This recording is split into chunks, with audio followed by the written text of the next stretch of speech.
Kidney के लिए गोखरू का पानी मुख्य रूप से बताते। गोखरू, धनिया, उसमें हरा धनिया भी बड़ा अच्छा होता है। गोखरू, हरा धनिया की चटनी बना के खा। देखो, जो धनिया की चटनी खाते हैं, हरी चटनी, उनको जिंदगी में कभी किडनी फेल नहीं होती। रोज अपने घर में हरे धनिया की चटनी बनाइए, उसमें थोड़ा सा हरी मिर्ची डाल दीजिए, थोड़ी सी, तो उससे स्वाद भी अच्छा रहेगा, पाचन अच्छा रहेगा। उसमें कभी कभी मरवा मिला दीजिए तो पेट में कृमि नहीं रहेंगे। मरवा और टमाटर ये कृमि को मार देता है, इसलिए टमाटर डालते हैं। ये रेसिपी खाली स्वाद के लिए नहीं है, इसके पीछे सेहत का राज, सेहत का खजाना भी। जो धनिया, उसमें टमाटर, थोड़ा तुलसी पत्ता डाल दीजिए, 2-3, इम्यूनिटी जबरदस्त रहेगी। तो ये इम्यूनिटी वाली चटनी हो गई। टमाटर डाल दिया, मरवा डाल दिया, पेट की कृमि खत्म हो जाएंगे। जो सप्ताह में 1-2 बार भी जौ का आटा खा लेंगे, कभी जिंदगी में किडनी खराब नहीं होगी। जो यवास्य में, मुद्गास्य में, मांसास्य में, तिलास्य में, जो तिल खाते रहेंगे फिर वो तिल तिल करके मरेंगे नहीं, बीमार नहीं होंगे। तिल खाने वालों का चेहरे का नूर बहुत अच्छा होता है। तिल में कोलेजन होता है। तिल को जितना, तिल की चटनी बनाते हैं आजकल तो, हाँ, ये भारत में कम बन रही है, विदेशों में जैसे आजकल ये कई प्रकार से लोग ना प्रोटीन के नाम पर कई प्रकार की चटनी सी बना करके खाते हैं। ग्राउंडनट की, कोकोनट की, बादाम की, उसका पेस्ट सा बना देते हैं, फिर कुछ प्रिजर्वेटिव मिला करके देते हैं, अपने घर में बना के खाओ। तिल को जितना बारीक पीस लो ना, उतना ज़्यादा उसका जो सूक्ष्म तत्व है, सूक्ष्म प्रोटीन है, उसमें कोलेजन भी है। हमने भी बच्चे थे तब उखल मुसल में खूब तिल कूटते थे, हाँ, जोर जोर से मार मार के, फिर थोड़ा उसमें गुड़ डाल करके वो लड्डू खा रखे, इसलिए स्वामी रामदेव चमक रहा है अभी तक भी। बचपन का खाया हुआ तिलकुटा वो अब तक काम आ रहा है। बचपन का खाया हुआ घी दूध, बचपन की जवानी की लगाई हुई दंड बैठक अभी भी दिख रही है इस देह में। हाँ, बचपन के खाए हुए गोंद के लड्डू, गोंद के लड्डू खा लोगे, हड्डियाँ फौलादी बनेंगी। हमने अपनी इन भुजाओं पर 20-20 किलो की मोगरी ऐसे डाल डाल करके पक्की कर रखी है। हाँ, आजकल तो किसी को जोर से ऐसे मार दो तो टूट जाए ऐसे लचर पचर हो रखे।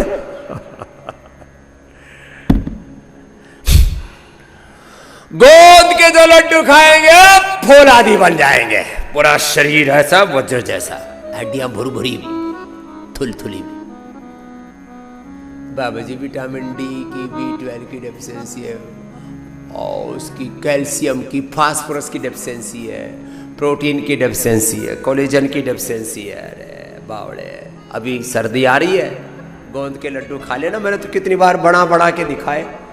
पिछली बार तो मैंने इतनी बनाए क्विंटलों की मात्रा में, सारे सन्यासियों को, कुछ तो ज़्यादा ही खा गए थे, तो ज़्यादा तगड़े हो गए रहे। मैंने कहा भाई तुम तो ज़्यादा ही मस्टंडे हो गए, तो फिर बंद कराया 1-2, फिर धकेलने भी पड़े। हाँ, ये हजम भी तो होना चाहिए ना। अर्धमत्स्य इंद्रासन, वक्रासन। वक्रासन में भी हाथ देखो, ऐसे ऐसे जाए तो ऐसे पूरी कमर यूं घूम जाए, ऐसे भी कमर पूरी यूं घूम जाए, ऐसे, और हाथ भी यूं घूम के आए ना, तो देखो ऐसे, ये ऐसे घूम गए,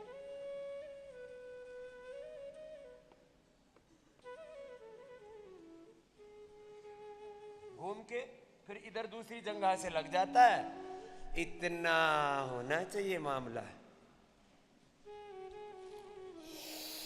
ये ऐसे बनी बात।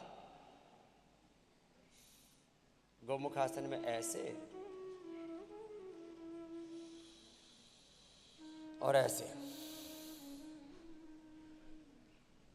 ये कपालभाति भी इसमें, और बाह्य प्राणायाम भी देखो ऐसे।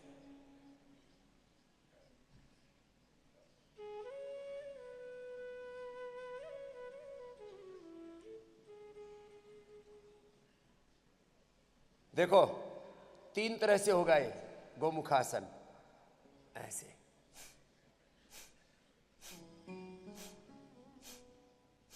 कपालभाति के साथ बनी बात। फिर बाह्य प्राणायाम के साथ ऊर्ध्वरेता बनना है सबको। क्या बनना है बोलो? ऊर्ध्वरेता, ऊर्ध्वजेता बनना है। निस्तेज होकर के नहीं बनना है, जीना है।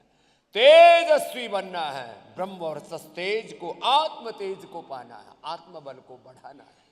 ऊर्ध्वरेता होकर के ऊर्ध्वारोहण पाना है जीवन में। देखो अब बाह्य प्राणायाम इसमें कैसे होता है, देखो ऐसे।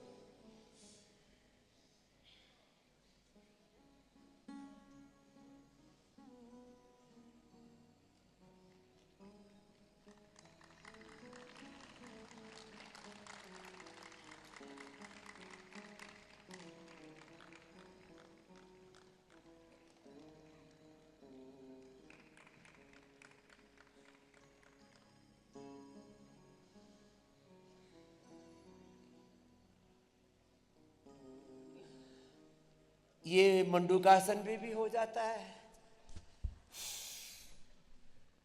बाह्य प्राणायाम।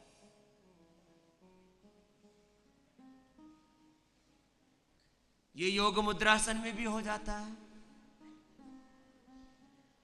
ये गोमुखासन में भी हो जाता है, सेतुबंध में भी बहुत अच्छा होता है, शीर्षासन में भी बहुत अच्छा होता है। अब 5 तरह से मैं करके दिखा रहा हूं। मंडूकासन में ऐसे,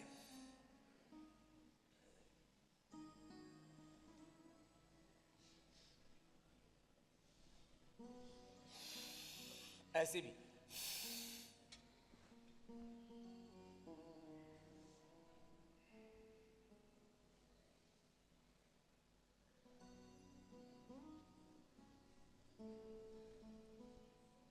मंडूकासन में, ऐसे ही योग मुद्रासन में भी।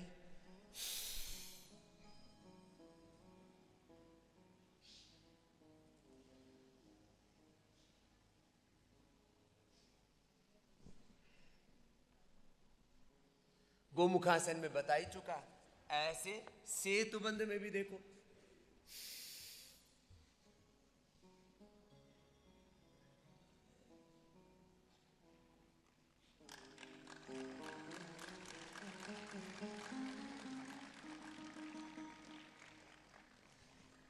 ऐसे शीर्षासन में,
अब एक एक आसन